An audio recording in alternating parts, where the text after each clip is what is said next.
Teoría del conflicto social. El conflicto es parte natural de nuestra vida. Desde que el hombre apareció en la Tierra, ha enfrentado el conflicto y ha dado formas de solucionarlo, desde las más primitivas hasta las más elaboradas. A lo largo de toda la historia, los conflictos se han resuelto típicamente en dos formas, de manera pacífica y violenta. Entre estos dos extremos se han dado matices intermedios que conjugan ambas formas.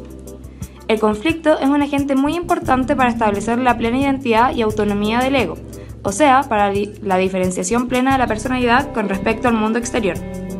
Según la RAE, la palabra conflicto procede de conflictus, que significa lo más recio de un combate, punto en que parece incierto el resultado de una pelea, antagonismo, pugna, oposición, combate.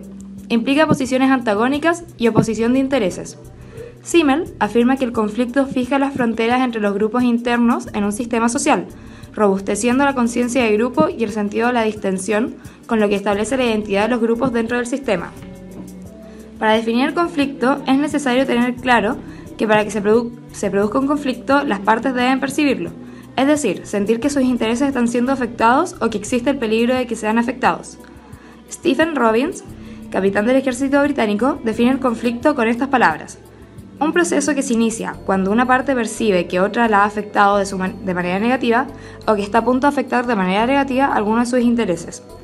Es necesario recalcar que todo conflicto implica necesariamente dos o más personas o grupos que interactúen, es decir, que tienen una relación de doble sentido. Las concepciones del conflicto son el enfoque tradicional, el enfoque de relaciones humanas y el enfoque interactivo. El enfoque tradicional defendía la idea que todo conflicto es malo, que es sinónimo de violencia, destrucción e irracionalidad, y que afectaba negativamente a las personas. El enfoque de relaciones humanas sostiene que su presencia en las relaciones humanas es un proceso natural y que por lo tanto es inevitable y que debemos aceptarlo como tal. Sin embargo, no siempre es malo o negativo. Y el enfoque interactivo dice que acepta el conflicto como algo natural, pero además sostiene que es conveniente fomentarlo. Sostiene que un grupo armonioso, pacífico, tranquilo y cooperativo tiende a ser estático, apático y a no responder a las necesidades del cambio y la innovación. Recomienda estimular el conflicto. Los conflictos funcionales y disfuncionales. Los funcionales son aquellos conflictos que se presentan y son de intensidad moderada, que mantienen y mejoran el desempeño de las partes, promueven creatividad, la solución de problemas, la toma de decisiones, la adaptación al cambio, estimulan el trabajo en equipo, fomentan el replanteamiento de metas, etc. Pertenecen a este grupo los conflictos que posibilitan un medio para ventilar problemas y liberar tensiones. Un ejemplo de esto sería la desorganización de las tareas en un hogar y el conflicto que crea que algunos hacen mucho y otros poco o nada. Esto se soluciona con el repartimiento equitativo de tareas. Conflictos disfuncionales. Contrario a lo anterior, existen conflictos que tensionan la relación de las partes a tal nivel que pueden afectarlas severamente, limitando o impidiendo una relación armoniosa en el futuro. Generan estrés, descontento, desconfianza, frustración, temores, deseos de agresión. Todo lo cual afecta el equilibrio emocional y físico de las personas, reduciendo su capacidad creativa y en general su productividad y eficacia personal. Un ejemplo de esto sería la división que existe en las clases sociales, que se separan y categorizan en la sociedad. De lo anterior, podemos reiterar que los conflictos se distinguen entre sí fundamentalmente por sus efectos y consecuencias. Etapas o fases de un conflicto. Podemos señalar 6 etapas o fases que caracterizan el proceso de un conflicto y que deben servir de base para analizar cada controversia, buscando posibilidades de solución. Estas fases son las siguientes: A. Los orígenes o protagonistas. B. Las causas o fuentes. C. El conocimiento y personalización. D. Los tipos de conflicto. E. Formas de resolución. Y F. Posturas, posiciones e intereses. Al analizar un conflicto, debemos estudiar su proceso, teniendo en consideración cada una de sus etapas o fases. El análisis de un conflicto no debe ser efectuado como un ejercicio académico y en forma estática, sino como algo dinámico y con sentido práctico, para que sirva de herramienta al conciliador. Roger Fisher, profesor de leyes en la Universidad de Harvard, sostiene que un elemento clave para comprender por qué suceden las cosas es saber por qué las personas toman decisiones del modo en que lo hacen. Allí la importancia de analizar un conflicto, pues lo contrario no se dispone de información necesaria para su solución. La cultura es la forma como una persona ve el mundo y está determinada por el conjunto de experiencias y valores que ésta acumula a lo largo de su existencia, lo cual determina su forma de sentir, pensar y actuar. Es necesario el análisis de la cultura para así comprender la forma de actuar de los protagonistas a fin de encontrar aspectos que puedan servir para solucionar el conflicto. Es a través de la propia cultura como uno sienta pautas para distinguir el bien del mal, la belleza y la verdad, y para hacer juicios sobre uno mismo así como de los demás. Causas o fuentes. Es todo aquello que ha podido originar o motivar el conflicto. Un conflicto puede originarse por una gran cantidad de factores, los cuales pueden estar clasificados de distintas maneras, tales como las personales. Aquí se ubican los sistemas de valores individuales y las características de la personalidad, que explican el temperamento, el modo de ser y las diferencias individuales. Pertenecen a este grupo fundamentalmente las percepciones y las emociones que muchas veces son las causas de las reacciones negativas. Las derivadas de las comunicaciones, conflictos generados por problemas de comunicación entre las personas o grupos, tales como malentendidos,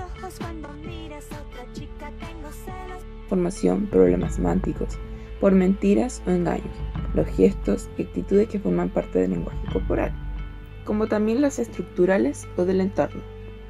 El entorno tiene muchísimas variables que pueden afectar a las personas y grupos, y a sus relaciones. Por ejemplo, disposiciones legales, la política tributaria del país, la falta de trabajo, la baja calidad de servicio de salud a cargo del Estado o la seguridad social. El conocimiento y la personalización. Cuando se da una causa, no se produce necesariamente el conflicto. Para que esto suceda, la causa tiene que ser percibida y sentida como algo que afecta de manera negativa los intereses y necesidades de las partes. Al percibirse un hecho que nos afecta negativamente, entonces surgen sentimientos y emociones que preceden a una disputa. Si no hay percepción, es decir, si no se personaliza un estímulo causa, no se da el conflicto. Las emociones contribuyen a dar forma a las percepciones y éstas pueden desencadenar un conflicto. Tipos de conflictos. Al igual que en las otras fases, en esta también se hace necesario que analicemos el tipo de conflicto que enfrentan las partes a fin de determinar la forma de lograr su solución. Estos pueden ser de dos clases, conflictos irreales y conflictos reales. Los conflictos irreales son ocasionados por problemas de comunicación y de percepciones. Cuando la causa es atribuida a problemas de comunicación, puede resultar su solución bastante manejable con solo aclarar los malentendidos, mejorar la comunicación, entre otras cosas. Lamentablemente, las cosas y los hechos no siempre son percibidos de igual manera por dos o más personas. La historia de relación que en el pasado han tenido los protagonistas pueden hacer ver y sentir la actuación de una persona o grupo como negativa y peligrosa para los intereses de la otra parte. Aquí se dan los prejuicios, cuando las causas se ubican en el campo de las percepciones, que desencadenan sentimientos y emociones, así son de más difícil solución. Los hechos son interpretados por las partes, entre otros aspectos, según la historia en común que han tenido. Moore sostiene que a menudo los conflictos se agravan o atenúan por la percepción que una parte tiene de la otra. El papel de conciliador es reducir las barreras preceptuales, para la cual propone 4 etapas. En este campo se ubican también los valores y principios, que son cuestiones muy profundas y son incluso pueden no ser solucionables. También están los conflictos reales, que se derivan de causas estructurales o del entorno, por ejemplo económicas, legales, condiciones de trabajo, ruidos molestos, posesión irregular de bienes, entre otros. Creencias o formas de actuar. Esta parte del análisis del conflicto está referida al desenlace que podría tener el conflicto. El conciliador tiene que evaluar la disposición que tienen las partes para prever cómo se resolverá este. El estilo o forma de actuar de cada una de las partes determinará la posible solución. En esto tiene gran influencia los aspectos culturales de cada una de las personas. Una empresa en la cual existe una cultura organizacional que de una u otra forma condiciona la manera de resolver sus conflictos, en forma impositiva y vertical o en forma dialogada. Estrategias de solución de un conflicto. La competencia. Por cada punto que se dé A es un punto ganado por B. Una parte satisface sus intereses a expensas del otro. Las posiciones son rígidas y generalmente existe una sola solución.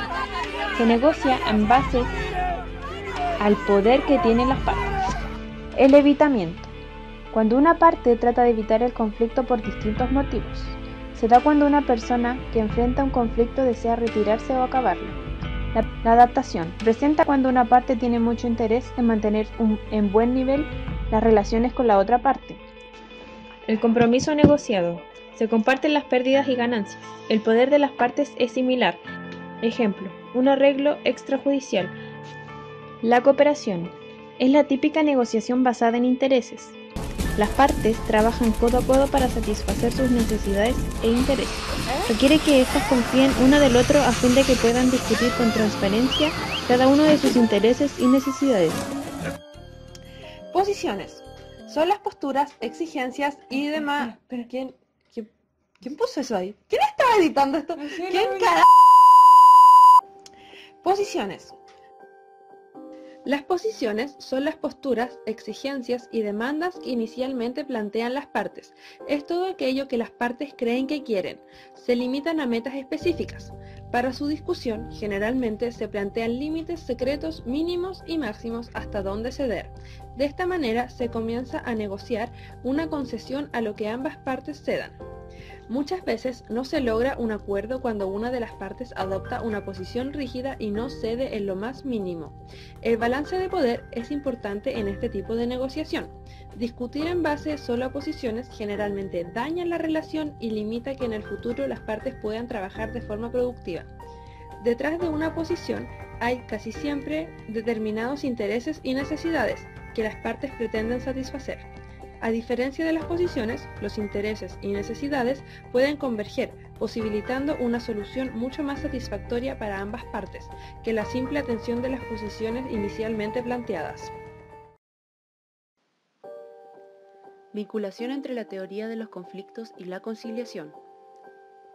La conciliación es un medio de resolución de conflictos, por el cual un tercero llamado conciliador asiste a las partes para que puedan, mediante el diálogo, resolver sus diferencias, pudiendo proponer alternativas de solución, las cuales pueden ser aceptadas o rechazadas por las partes.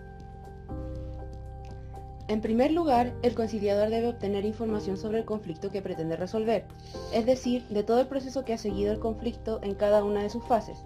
Sin esta información, será muy poco lo que puede hacer el conciliador y los resultados de su esfuerzo podrían verse seriamente afectados. Ah, eso es como cuando tu marido se va con la vecina, lleva a su perro, te mata al gato, te deja sin auto y te deja en la calle. ¿Qué? Sí, porque tú tienes que ver por qué te dejó pobre, te dejó sola y te dejó en la calle, te dejó lloviendo y estás mojada y estás sufriendo. La metodología del análisis de las etapas del conflicto la brinda la teoría de los conflictos. Por ello es importante que el conciliador no solamente conozca, sino que también domine dicha teoría, porque al tener que actuar entre las partes para manejar un conflicto y solucionarlo, será necesario que se implemente toda la información posible acerca de cada uno de los protagonistas, de las causas o fuentes que lo originaron, del tipo de conflicto que se está administrando, de las formas de actuar o estrategias que cada una de las partes podría utilizar para resolver el conflicto, y por sobre todo de las posiciones, de los intereses y necesidades de los protagonistas o actores del conflicto.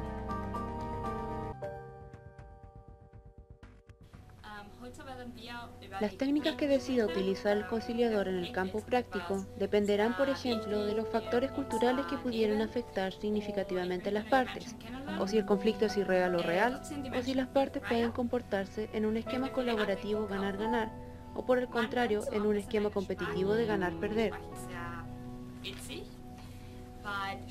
El tratamiento que se da a un conflicto, cuyo origen esté en percepciones equivocadas, como en los temores y frustraciones, será muy distinto al que se dé a otro conflicto que se origine por incumplimiento de una obligación económica derivada por la falta de recursos económicos del deudor. Hay que tener cuidado cuando estudiamos el conflicto como un fenómeno social, puesto que debemos interpretar este fenómeno profundamente humano como una manifestación del sistema de interrelación en que vive y se desarrolla la persona humana. Debemos, pues, al administrar un conflicto, estudiarlo como un todo, como un sistema, teniendo en cuenta que lo que sucede en un área afecta a las otras partes, y esto sucede recíprocamente. Toda la información que nos brinda la teoría de los conflictos, particularmente en lo referente al proceso del conflicto, hay que manejarla o administrarla como parte de un sistema. Así, por ejemplo, variables culturales de determinado tipo podrían condicionar la conducta de una persona frente al conflicto, como competitivo, con un esquema de solución ganar-perder, lo cual podría hacerlo sentirse más cómodo negociando en base a posiciones. Funciones del conflicto según Lewis Coser. El conflicto con otros grupos contribuye a establecer y reafirmar la identidad del grupo propio, y mantiene sus fronteras con relación al mundo social que lo rodea. El conflicto sirve para mantener las relaciones, al dejar libres los sentimientos de hostilidad aprisionados. Los impulsos agresivos u hostiles no bastan para explicar el conflicto social. El odio, lo mismo que el amor, requiere un objeto. El conflicto solo puede surgir en la acción recíproca entre objeto y sujeto, y siempre supone una relación. El conflicto real no va necesariamente acompañado de agresividad o hostilidad. Las tensiones en el sentido psicológico no siempre están asociadas a una conducta antagónica. Aún así, puede ser conveniente odiar al contrario. A mayor intimidad de la relación, mayor intensidad del conflicto. Un conflicto es más apasionado y radical cuando surge de relaciones íntimas. La coexistencia de la unión y la oposición en tales relaciones contribuyen a la acrimonia peculiar del conflicto. La enemistad pone de manifiesto las relaciones más hondas y violentas, a medida que es mayor la participación de los socios entre quienes se suscita. En la medida en que el conflicto significa el relajamiento de la tensión entre los antagonistas, llena funciones estabilizadoras y se convierte en un componente integrador de la relación. Solamente aquellos que conciernen las metas, valores o intereses que no contradicen los supuestos básicos sobre los cuales se establece la relación. Los conflictos con grupos extraños aumentan la cohesión interna. El conflicto con otros grupos conduce a la movilización de energías entre los miembros del grupo propio y por tanto robustece la cohesión del mismo. De esta manera, el conflicto con otros grupos define la estructura del grupo y la reacción consecuente al conflicto interno.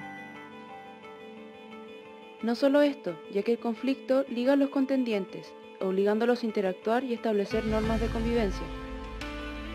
Esto se ejemplifica en la película Mi mejor enemigo, que trata de la guerra entre Chile y Argentina por la Patagonia, en donde hay dos trincheras enemigas que defienden la frontera, y finalmente terminan intercambiando medicina, cigarros, mate y hasta comparten un cordero.